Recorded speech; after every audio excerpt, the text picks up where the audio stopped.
সুপ্রিয় শিক্ষার্থী বন্ধুরা, আমাদের ষষ্ঠ শ্রেণীর অনুশীলনী ১.২। তো এই ১.২ এর মধ্যে প্রথম যে প্রশ্নটা আমরা দেখতে পাচ্ছি যে ৩০ থেকে ৭০ এর মধ্যে মৌলিক সংখ্যাগুলো কি লেখো। ৩০ থেকে ৭০ এর মধ্যে আমাদেরকে মৌলিক সংখ্যাগুলো লিখতে হবে। তো প্রথম অংশে আমরা ১ নম্বরটাই সমাধান করব, তারপরে আমরা ২ নম্বরটার দিকে যাব। তো চলো আমরা প্রথমে ১ নম্বরটা সমাধান করি। তো এখানে আমরা দেখতে পাচ্ছি যে ৩০ থেকে ৭০ এর মধ্যে মৌলিক সংখ্যাগুলো হলো কি ৩১, ৩৭, ৪১, ৪৭, ৫৩, ৬১, ৬৭। এইখানে তোমাদেরকে জানতে হবে যে আসলে মৌলিক সংখ্যা কাদেরকে বলা হয়। তো মৌলিক সংখ্যা কাদেরকে বলা হয়?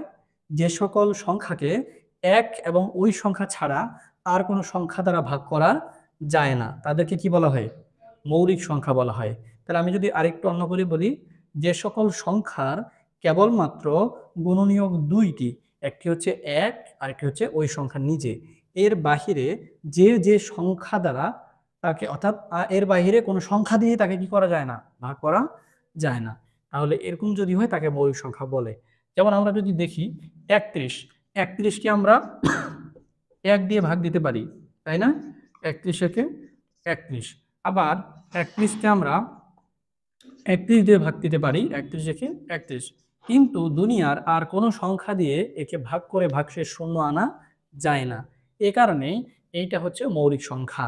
তো একই রকমভাবে এখানকার প্রত্যেকটি সংখ্যা হচ্ছে মৌলিক সংখ্যা, কারণ এখানকার এই সংখ্যাগুলোকে এক এবং ওই সংখ্যা ছাড়া আর অন্য কোনো সংখ্যা দিয়ে ভাগ দেয়া যায় না। তাহলে এটাতে আশা করছি যে কোনো সমস্যা নেই।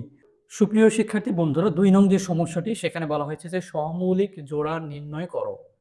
তো এখানে ৪টা আছে, ১টা, ২টা, ৩টা, ৪টা। আমরা এখন ২টা করে রেখেছি আর বাকি ২টা করে দেখাবো।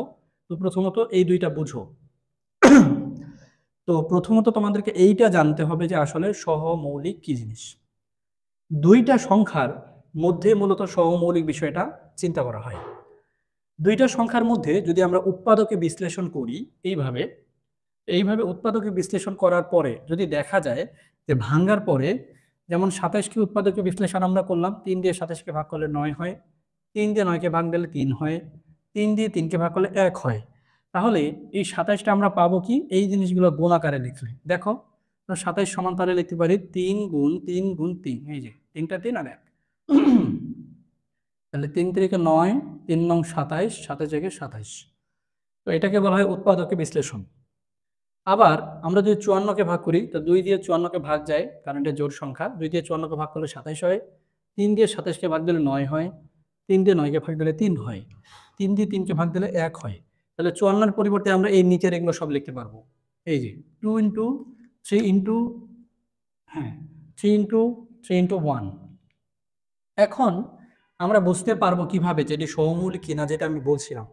যদি দেখা যায় যে উৎপাদকে বিশ্লেষণ করার পরে তাদের মধ্যে শুধুমাত্র কমন হচ্ছে 1, এছাড়া তাদের কমন কোনো কি নাই, সাধারণ গুণনীয়ক নাই, তো সেক্ষেত্রে এরা হবে সহমৌলিক জোড়া।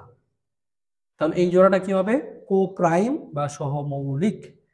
তো এখন একটু যদি দেখাই তোমাদেরকে, যে এখানে দেখো 3 আছে, এখানেও আছে না, এখানে ১ আছে, এখানেও আছে। তা আমাদের কথা ছিল যে ১ বাদ দিয়ে, ১ ব্যতীত যদি জোড়া থেকে যায় তাহলে এটা সহমৌলিক হইতে পারবে না। ১ ব্যতীত কমন গুণনীয়ক পেয়েছি কিনা আমরা 3, তার মানে এটা সহমৌলিক নয়। তাহলে যদি দেখা যেত যে এখানে শুধু ১ আছে, এখানেও ১ আছে, আর এদিকে কোনোটাই মিলে নাই, তো সেক্ষেত্রে এটার নাম হইতো কি? সহমৌলিক। তো আমরা প্রথম অংশটা এখানে আশা করি বুঝতে পেরেছি কিভাবে আমরা করলাম। তাহলে প্রথম কাজ করেছিলাম আমরা ২৭কে ভেঙে লিখছি, তারপরে ২৭ লিখে আমরা ইকুয়াল দিয়ে লিখছি, তারপরে ৫৪কে এইভাবে উৎপাদকে বিশ্লেষণ করছি, তারপর ওই জিনিসটা আবার এখানে লিখছি। এখন বলতেছি যে ২৭ এবং ৫৪ সহমৌলিক নয়, কারণ ১ ছাড়াও সাধারণ গুণনীয়ক ৩ আছে। দেখো তো ১ ছাড়াও কি এখানে ৩ পাওয়া যায় কিনা? তাহলে আমরা কি কো-প্রাইম বুঝছি? কো-প্রাইম কি বুঝতে পারছি?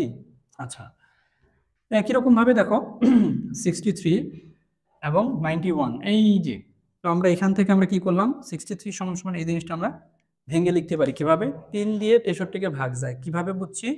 ৬ আর ৩ যোগ করলে ৯ হয়, তো ৯কে ৩ দিয়ে ভাগ যায়, তার মানে ৬৩কেও ৩ দিয়ে ভাগ করা যাবে। তাহলে ৩ দিয়ে ৬৩কে ভাগ দিলে ২১ হয়, আবার 3 দিয়ে 21কে ভাগ দিলে 7 হয়, 7 দিয়ে 7কে ভাগ দিলে 1 হয়। তাহলে আমরা 63-র পরিবর্তে 3 গুণ 7 গুণ 1 লিখতে পারি এই জিনিসগুলো। আবার এইটা থেকে আমরা এই জিনিসগুলো লিখতে পারি। এখন আমরা দেখতে পাচ্ছি যে এখানে কমন জিনিসগুলো আমরা যদি গোল করে দিই, তাহলে আমরা দেখতে পাচ্ছি যে এখানে এই 7 আছে, এখানেও 7 আছে। তার মানে 1 ছাড়াও আরও কি আছে? সাধারণ গুণনীয়ক হিসেবে 7 রয়েছে। তার মানে আমরা বলতে পারি না যে এইটাও সহমৌলিক নয়, কারণ আমাদের সহমৌলিক তখনই হবে যখন শুধুমাত্র মিলটা কি 1। তাহলে এখানে 1 ছাড়া তো 7 মিল আছে, তার মানে এটা সহমৌলিক জোড়া নয়। তাহলে প্রিয় শিক্ষার্থী বন্ধুরা, তোমরা যারা অনলাইনে দেখছো, তাহলে আমরা কি লিখবো তাহলে? যে 63 এবং 91 জোড়াটি সহমৌলিক নয়, কারণ 1 ব্যতীত সাধারণ গুণনীয়ক 7 রয়েছে।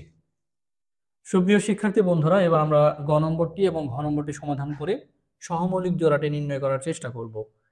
তো ক এবং খ এর মতো 189 আমাদেরকে এটাকে ভেঙে বিশ্লেষণ করতে হবে মৌলিক উৎপাদকের মাধ্যমে। অবশ্যই তোমাকে মৌলিক সংখ্যা দিয়ে ভাগগুলো দিতে হবে, যেমন 2, 3, 5, 7, 11, 13, 17 এই টাইপের যে মৌলিক সংখ্যা আছে, অবশ্যই ভাগগুলো দেওয়ার সময় নজরে রাখতে হবে যে আমি যেই সংখ্যা দিয়ে ভাগ করছি সেটা মৌলিক সংখ্যা কিনা। বোর্ডে দেখাও। তাহলে 3 দিয়ে যদি আমি 189কে ভাগ করি, সেক্ষেত্রে আমি 63 পাই।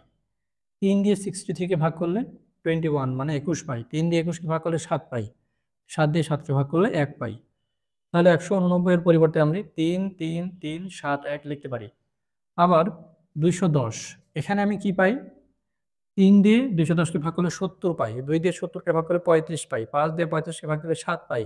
7 দিয়ে 7কে ভাগ করলে 1 পাই। আচ্ছা, তাহলে এই জিনিসটা আমি লিখলাম। এখন আমি দেখি তো আমার কি কমন, আমার কমন সংখ্যা কি কি? এখানে 1 common, 7 common, 7 common, 3 common, 3 common. তাহলে এটা কি সহমৌলিক জোড়া হবে? না, কারণ এটা সহমৌলিক জোড়া নয়। কারণ কি? 1 ব্যতীত সাধারণ গুণনীয়ক 3 এবং 7 রয়েছে।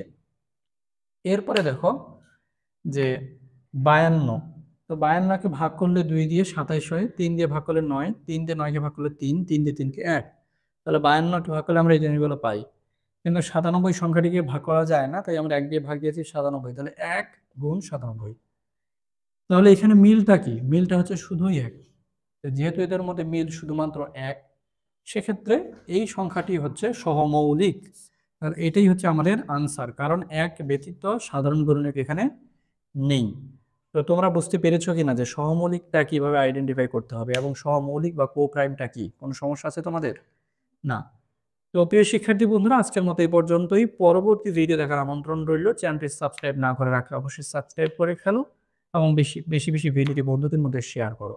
চলো আমরা সবাই মিলে একসাথে শিখি, সহজে শিখি।